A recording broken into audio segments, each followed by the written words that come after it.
ALPHA7, this is really their style. And for the Huns, we'll see whether this Yu Zhong is a ego pick and showing that I'm good on the Yu Zhong as well, or just a deny because they don't want to go through that again. So Mercury and Brigida, this is going to be the final game between both these teams. One will be eliminated and one will be playing in the grand finals. I think it goes both ways, man. This Arlet pick is also certainly kind of an ego check. Nats is like, dude, I'm better. It's okay. Counter matchup, who needs that?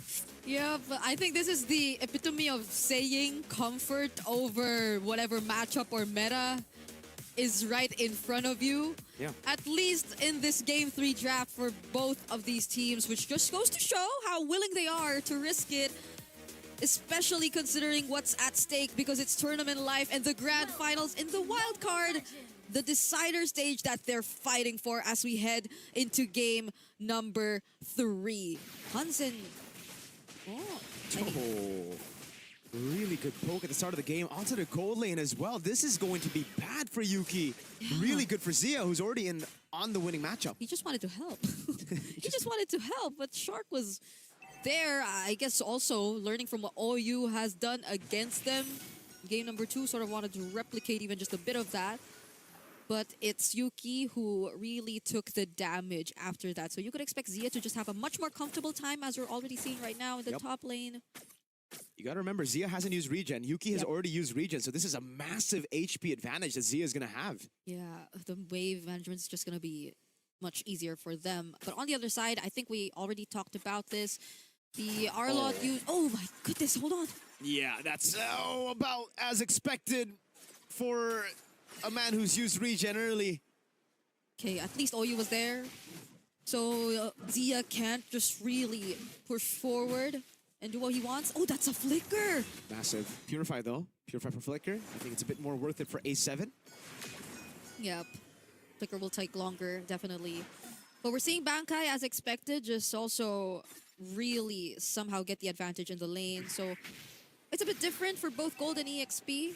But I guess in terms of the first turtle, we'd have to keep an eye out for the Huns. This is a Yu Zhong, so you technically know how things are supposed to go whenever you do have the Yu Zhong on your side on first turtle. Yeah. You can already see that advantage play through the XP lane. Nats a level down on Bankai. Still meta wants to keep it that way. We'll try to go for this prio. I really think they should just be going on the turtle right now with a mid prio too. Yeah, still meta too, just being there and the threat of the spatial migration. You never know when it's going to come. Colbert trying to position. Let's see how they go. Dragon. Shark coming down into the back line. Black Dragon form already in the midst of it all. Petrify on 2. Nats gonna go in as well. That's gonna be the pure CC with the Vengeance resets constantly. Furious dive. Final slash coming in from Nats. Kenny, no flicker. You gotta remember that. Now it's in the midst of it all. Bankai is able to survive for so long, and in the end, it's a win for the Huns. 3 kills over to 1, and the neutral objective. That fight took a bit too long. And the Huns seemed the much more comfortable team to take that. Still meta! They want to go on Cold World OU with the Khalid. Shark G Kundo lands on OU. No way the Dragon, so he can't kick him back. And now it's just such a good early game for the Huns. You would have thought that it's really a good opportunity for A7 to take on that fight earlier, though. Nats was able to bring even Kenny under the real-world manipulation, but I think before Bankai went down, he was already able to sustain so much and take so much of A7 and their attention. They barely had the means to really at least answer the sustain that the early game Yu Zhong already has, but they still decided to fight it anyway. Even if it seemed like it was on their terms because of the real world, it actually wasn't. The Huns were just really using Bankai to tank it all, and everything else just followed. Yeah, maybe the Arlet pick into the Yu Zhong into fighting Turtle 1 was very greedy of him, but again, we'll see. He's still spamming the RSG emote. He's still in that zone, that Raider zone. Huns are looking great, though. This is the start they needed to try to seal the deal, to send A7 home and to secure their grand final spot. Hold on. Ooh, they don't know still meta. Reset, final slash coming down as well. Spatial migration! Still meta waiting in the bush. The Petrify comes around. And now it's back to you, Bankai, with the DOT on BP. The Yu Zhong's just really doing such a good job in the series. Shark Gets knocked up, but at least is gonna be safe under the turret. Still, though, that's best player 1 second death already in this game. The same for Nats. They're the duo that's supposed to work and coordinate, but Huns are just shutting them down. It's a complete shutdown. These are the two that you'd expect to be those guys that come in clutch. Still meta a whole 2 levels ahead. Final slash coming down. Kenny will go for the Crimson Beacon on Zia. Now gets shredded down, but Raging Sandstorm! Bankai in the back with the Furious Dive. Shark with the way the Dragon and the Flicker combo, but it's only onto OU. Is still meta. Walks back up. That's the pull into the Violet Requiem. Big bomb, but it only lands on the clone. This is gonna be a turret over to the Huns and potentially even an orange buff. Multiple resources already taken away from A7. PP1 had no other choice. He just had to walk to his purple buff because that's where the others, or everyone was just grouping up on their side. After what's happened in the EXP lane, I don't think A7 can really play as aggressively anymore. No. Even though they have so much layers to work with in terms of their heroes, I think they gotta calm down. They have to scale, but even if they scale, Huns have a crazy mid-game power spike that's just gonna hit. Part 2. Jeet Kundo on Bankai, way the Dragon as well, but Bankai got away with a Furious Dive, and that's the conceal down. OU with his own conceal, the rest of the team corralling down bot. They want to get this turret. Yeah, and Yuki, on the other hand, is just getting more and more gold. He's been farming up, even taking mid lane, and we haven't really seen him take part of the fights just yet, which is terrifying. I think this is a different scenario for the Eve. If earlier the Claude wasn't really able to do anything, it's different now. Cole World will have a much tougher time as the Eve in this game, not to mention what the other members will have to go through, because their matchups, their lane matchups are looking really well farmed up. I think it's too much to handle. There's a bounty on OU, I guess, so there's maybe some potential on A7, yeah, with a Yve and a carry, they can still scale up. It's just Yuki is 2 levels ahead of Zia. If you look at the items, I think he might be already like 1.5k ahead of Zia. Yeah, oh yeah. That spells trouble. Oh 1K. god, yeah, 1k, just 1k. He's gonna have that. Whoa, second item, corrosion. No, okay, so he just goes for, Ooh, all right. I think it hurts the most when you look at the EXP lane. Yeah, That's dang, that's a 2,000 gold lead almost. almost twice. It's to be expected though, with the Arlet into the Yuzan. It's Yep. the only pick from A7 that we question in the draft. And it is very questionable now. Yeah, there seemed to be like an intention from A7 to help him a bit too, but even then, like, you can't really take out the Yuzhong. There's no way you could actually just take him down if it's Nats and best player 1 just outside, not even under their own turrets with this amount of lead that they already have. And the fact that they're almost never able to check still meta. Like, where does still meta come from? I don't think that's something they've been able to take into account. Hold on, not accept. Hard. That was almost though. Almost signs of life. Oh, whoa. The dragon comes around as well.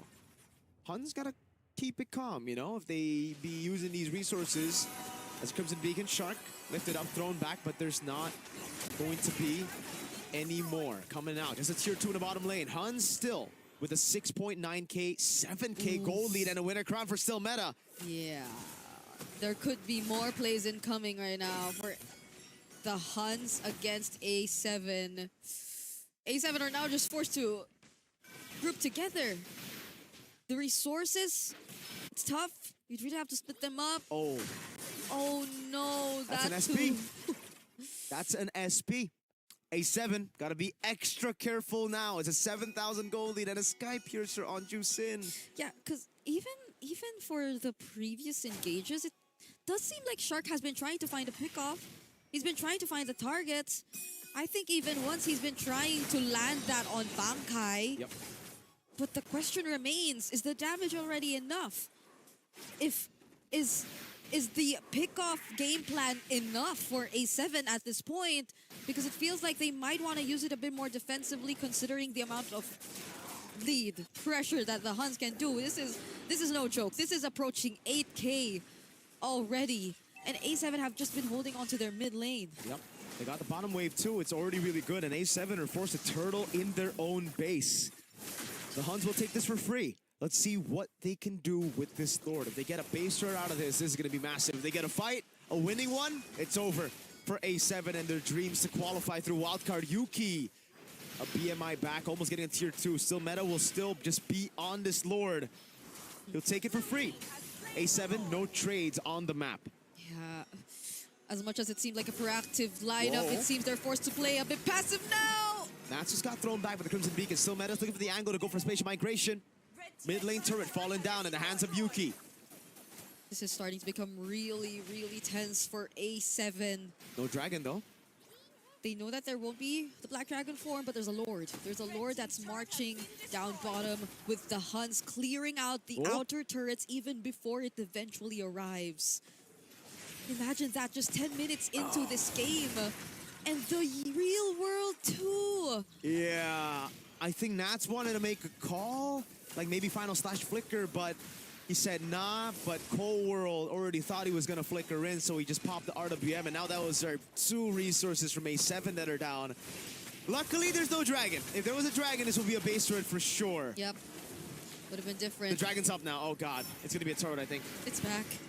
Now they're just going for the zone. They're trying to take down this mid-base turret, but A7 are holding on. Energy eruption and final slash! What a final slash into the back. Shark goes in as well, but he's gonna get all the damage. Petrified to pick up with the Furious Dive and the Crimson Beacon out from Kenny. Spatial migration over in the back. That's gonna be the kite back from Sia, but it gets taken out, and Nats will fall as well. The Huns, they got the base turret, they got the fight. Cold World defends just for a bit. The spatial migration lands, and they go all in on Cold World, but he's able to get into the base in time. Another wave up top. Shark is gonna be up. Can the Huns end it here? They still have turrets in mid and bot, and I think that keeps them alive for a bit more.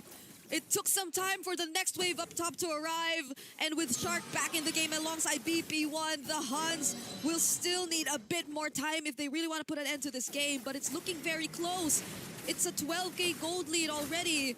It seems to be coming very, very soon. This was I would say, a really good attempt from A7 if only they had the damage. It would have been maybe a comeback angle if they had the RWM, and that's why the big question is, why fight? It was already super good. The fact that they didn't lose the base turret in mid, but they decided to fight. Cold World didn't have the RWM up earlier, and that's why they couldn't make it happen. I saw the vision. Just, you gotta take into account the cooldowns. Yeah, and the Black Dragon form was up too. So that happened all the while Bankai was already flying around and eventually got down with this enhanced form. Oh, they're not even waiting for the Lord. They're gonna keep it safe. A7 still holding on to just 2 turrets, and if you take a look at the lead, it's, yeah, almost double in the EXP. That's a lot of catching up to do. Nats only has a War Axe and a Chastis Pauldron. That is brutal. A 3.2k gold lead for Bankai in this matchup. Folks, if you're watching at home, the Arlet into the Yuzal, maybe you don't pick it in your games as well, man. It's just very hard to make work. It's another Lord over for free. 12-1, 12,000 gold lead. Yeah. It's looking like the beginning of the end right now for A7. Yeah, and what's more devastating is that you know this is just not the type of gameplay you would expect to see from Nats. It feels like he's restricted by the limitations of his own matchup, of his hero, and now they're at the point where it's almost impossible to just get back from, not unless a major mistake comes in from the Huns. But who can afford to make mistakes? Like, there are just so much more entries that you could expect from them. Still meta doesn't find the right spatial migration. You could still rely on Bankai. You could still rely on Oyu. I don't think a fight has ever started with the Raging Sandstorm even, but they're still able to make things happen on top of the fact that Yuki just picked up his Wind of Nature. Black Dragon form already. Base turn in the bottom lane, gonna fall with a mid turret as well. It's gonna be a dive to the back. Zia doing a good job. Oh, he gets covered to Petrify, has him Purify out. Raging Sandstorm in the back line, and Zia goes in with the Blazing Duet, comes over. They're gonna go for the base right now as the RWM gets used up, but the Lord is still very much healthy. And the Huns will just take, wait! It's just the base that they target. It's all over for A7. The Huns move to the grand finals of the wild card. The Huns shall keep the Mongolian MLBB dreams alive in the wild card as they eliminate A7 here in the semi